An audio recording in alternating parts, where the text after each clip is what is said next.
Now, should we discuss it? Yes, ma'am. चलो ठीक है, let's discuss. Ma'am, I got disconnected for a while. Could you say what you But done? same question. I think so. You must have heard the question which I've given to you. We are discussing that Yes, ma'am. question. I already solved it. You solved it. What's your answer then? Ma'am, I got F by 2. F by 2. Ma'am, I also got the same answer. Same answer. Okay, ठीक, let's discuss. So in this case,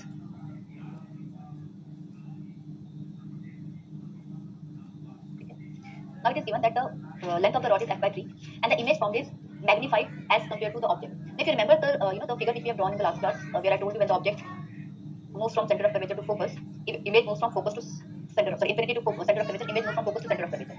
Clearly, whatever the size of the object is, the size of image will always be less than the size of the object in this case when the object is kept beyond C. Clear? But when the object has moved from center of curvature to focus, the image has moved from center of curvature to infinity. That means whatever the distance is between the object, the distance for the object between center of and focus, the distance for the image will be greater. So from this only we get an idea that if the object is between center of curvature and focus, then only its image will be magnified. So we get the position of the object. It should be between focus and center of curvature. It cannot be beyond C. From this term magnified. Okay? Then they are saying that one end of the image coincides with the rod. Now we know that there is one position when the object and image are at the same point. What is that position? That is center of curvature. The object and the image, that means when an object is kept at center of curvature, its image is also formed at center of curvature. So if one end of the object is kept at center of curvature, the image of this point will also be formed at center of curvature. So my rod should be kept like this. This should be the position of the object. This is point A, this is point B. Clearly, image of B will be formed here only, B dash. We have to find out what is the location of A, where the A dash will be formed. Okay, are you getting it? Because B and B dash are coinciding. So we know that B dash will be formed at 2f distance. Now the length of the rod is f by 3. That means object distance. So distance of point A will be equal to what? It will be equal to distance of C and pole. That means 2f minus f by 3. This is the distance of point A from the pole. So this comes out to be 5f by 3. So the point A is at a distance of 5f by 3, and since we are taking object distance, it will be taken as minus 5f by 3. Focal length is given to be f. It will be taken as minus f. Okay. So image of point A we have to calculate. So for that we'll be using 1 by BA equals to 1 by f minus 1 by u. On solving, you'll get 5f and then putting here 3 plus 3. It will be minus 5, okay, plus 3. So it will be minus 2 by 5f. So v comes out to be 5f by 2. Okay, I think so there is no calculation error, minus f by 2. So this is the position of image of point A. And image of point B is formed at a distance of 2f only. So let's find out what is the distance between, what is the length of A image. Okay, so length of image will be VA minus VB. That will be equal to, here we'll just write down the magnitude, 5 by 2f minus 2f. So my answer will be f by 2. So the image of length, that means rod is of length f by 3 and its image is f by 2 length, and it is formed. Okay, that means the farthest end of the image is at a distance of 5f by 2 from the pole of the mirror. Is this question clear to everyone? How we have approached this question? Ma'am? Yes, Bacha. Ma'am, can you explain how you calculated UA and VB? UA and VB. Okay. Yes. UA, like, see, this is the position of, like, is it clear to you that why we have kept the rod between C and F? Yes, ma'am. Okay. And is this point also clear that B will touch point C, center of curvature? Yes, ma'am. Okay. So distance of pole from center of curvature will be how much? 2 times the focal length? Yes, ma'am, 12. And since point A is at a distance of f by 3 from center of curvature, so distance of point A from pole will be what? We can subtract distance of pole and center of curvature from distance of between by the length of the rod. Yes. To find out this distance, what I can do? I can subtract this 4 distance minus f by 3. from this. Yeah, okay, that is only after 2f minus f by 3. It's giving me 5f by 3. Okay. And then VB, how we have calculated? Since object is kept at center of curvature, point B is kept at center of curvature, its image will also form at center of curvature only. Yes. That's why it is 2f. Thank you. Ma'am, how did you find that it's going to be between center of curvature and focus? Because of the information given in the question. It is given in question that image formed is magnified. That means the size of the image will be larger than the size of the object. Now we know that if the object will be kept between center of curvature and focus, then the image will be formed. Like say there's a, say superficially, if you think of an object of length f, which is kept from C to f, between the C and f, then the image will be formed, which will extend from center of curvature to minus infinity.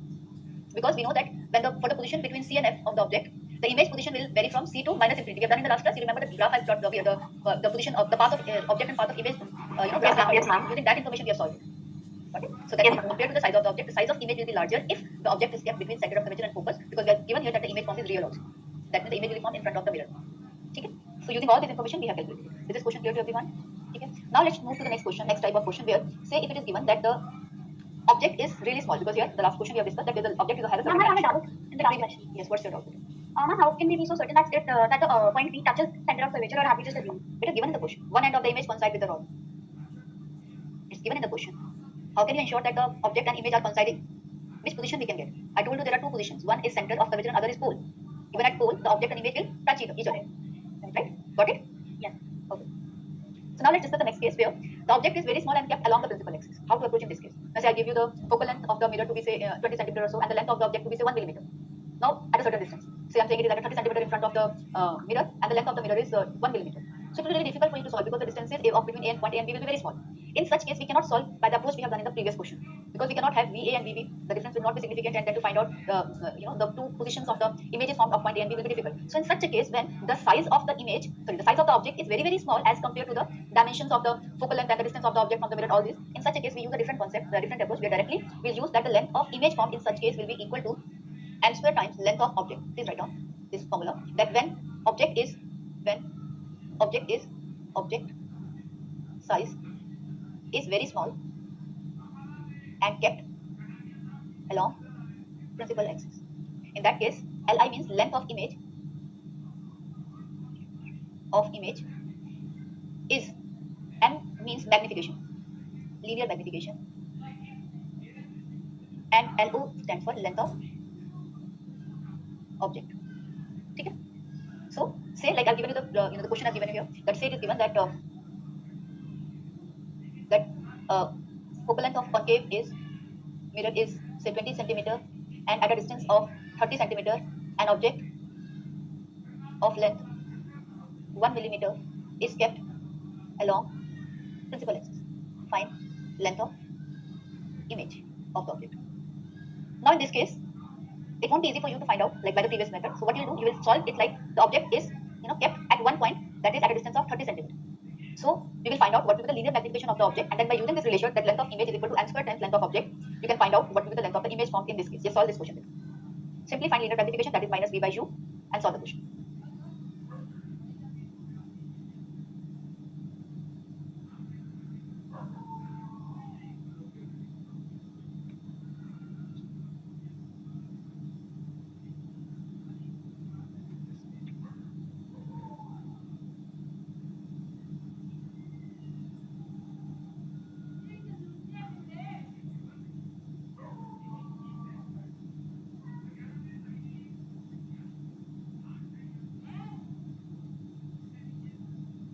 So let's discuss this now. How can we solve it? We'll first of all find out what will be the image distance. And focal length is 20, so which will be taken as minus 20, and object distance is minus 30. So image distance V will be given as 1 upon minus 20 minus 1 upon minus 30. So on solving, what you'll get will be it is minus 16, minus 3 plus 2. That means minus 60. So V comes out to be minus 60 centimeter. And magnification will be minus V by U. That is equal to minus 20. Sorry, minus 2. Minus 2 will be the answer. And then minus 3. Why? Sorry. Minus 2 only, no? So length of image will be equal to m square times length of object. Okay. So simply we'll put here 2 square into length of object is 1 millimeter. So it will be 4 millimeter. So the image will be of length 4 millimeter. Okay. Is this point clear to everyone? Ma'am, for the magnification, why is it negative 2? Minus 60 by minus 30? Because formula for magnification minus 3 by... Yes, ma'am, I forgot the minus. Okay. So is this question clear to everyone? Now let's discuss the case of image velocity. That what if the object is continuously moving? Now this is the situation where object is kept perpendicular to the principal axis, but the object is moving towards the mirror. Okay. Now the image speed, the image velocity which you will be getting will be the instantaneous velocity of the body. That means if it is given that at this instant object is at a distance of u in front of the mirror, so what will be the speed of the image at that particular instant if the speed of the object is given at that? This is how you will be approaching. So I'm giving the formula for it. Okay, let's move to the next page then. So write down image velocity.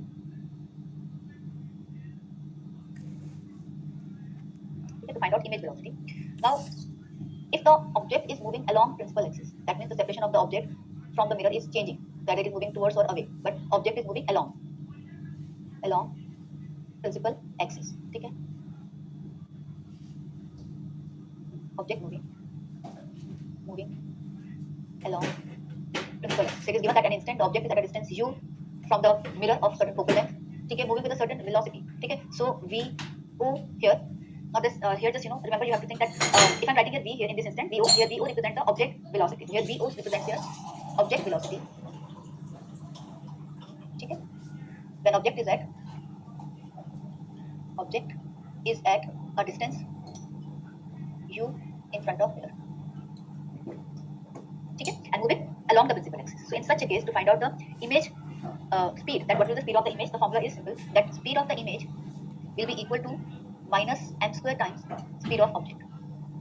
Minus m square times speed of object. The negative sign shows that object and image moves opposite, yeah, moves in opposite direction.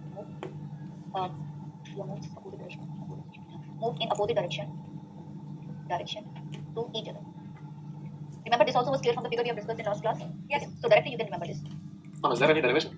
Of course, there's a derivation. We have to derive using the, we'll be differentiating the equation with this mirror formula only. By differentiating, we'll get it that how this relation comes. This relation also and the previous relation also, which we have done, directly comes from differentiating the mirror formula. Because focal length remains constant, when you differentiate, there's a change. We'll find out what is the change in the velocity with the position of the image with the change in the position of the object. So accordingly, we can find it. But no need to go for the derivation. You can directly remember this result. Okay? And then, so it's like, have we discussed anything like that? I've ever, we have done any differentiation or something like that, calculus part, and I've told you how to approach it. No. Do not do it right now because there are a lot of concepts to do in this chapter. So just directly remember this result here. Okay? And if you are left with some time, like in next phase, because the topic will be very simple, human eye and sources of energy. And if you are left with time, you can remind me over there, then I will do the derivation part. Okay? So now if the second case comes where the object is moving, parallel to the reflecting face of the mirror, or we can say perpendicular to the axis, principal axis. Okay? The second case is when the object is moving perpendicular to the principal axis. Okay? When object is moving perpendicular to principal axis, in that case, velocity of image is magnification times velocity of object. If this is the case that object is moving like this is object velocity, then depending upon the position of the image velocity will be magnification times the velocity of object. Okay? In the same direction. Now it depends that if magnification is positive in the same direction, if magnification is negative, then in opposite direction. If magnification is more than 1, then the speed of the image will be greater because it simply means that, say I'm saying that, what exactly it means? Say I'm saying that the object, just think of a situation when I'm saying that, say this is an object, this is point A. If I'm saying the magnification is 2 times, so clearly as compared to what the position of the object A point is, the image will be 2 times, A dash will be 2 times at a greater distance. So at this point, if it is continuously moving, we can say that if the point A was moving at a certain velocity over here, then A dash will be moving with double the velocity in the opposite direction. Say the magnification is -2. Yes, okay, the logic goes like that. Okay, so this formula is clear to everyone now. Okay, we can directly use this formula to find out the questions if it is given to us. Then there's a homework question for all of you. You have to find out the relation between, you need to find out, you need to do the derivation. You have to find relation between magnification, focal length and object distance, and magnification, focal length and image distance. So using this relation, you can directly solve the problem wherever magnification, focal length and either object distance or image distance. So do the derivation yourself. How you derive? By using these two formulas, 1 by v equals to 1 by f equals to 1 by v plus 1 by u, and magnification is equal to v by minus v by u. Okay? By whatever you want to remove. Say if I want to remove like v in this first case, then I'll put the value of v as minus mu in the equation to solve, because then I'll be removing u and I'll get a relation between m, u and f. So I'll be asking you what are the relations in next class. Okay? So these are the homework problems. All of you will be solving these questions. And then in your group only I'll mention some questions, or I'll say section assignment, section A. All the questions which are from mirror. Okay? Solve those questions from assignment A. Okay? Either it is spherical mirror or plane mirror. All questions from section A. Assignment. Okay? This is your homework. I'll be taking doubts if you're having any in the next class. Okay? And then we'll move forward. With this, our topic. Ma'am, this is- Yes, Beta. This is from the package, right? This is from the package. So this is from the package. And after that, I'll be opening an assignment in Jolika also that you have to do. Okay? Okay, ma'am. There are 2 questions for homework. There are 2 parts of homework. One, this question where you have to find the relation between focal length, magnification and object distance, focal length, magnification and image distance. This is one question. And then you have to do this assignment section A, all the questions of mirror given in section A. Okay? And if there are any doubts in section A, I'll be taking the next class on itself. Right? So, okay, Beta. Thank you, ma'am. Bye, Beta.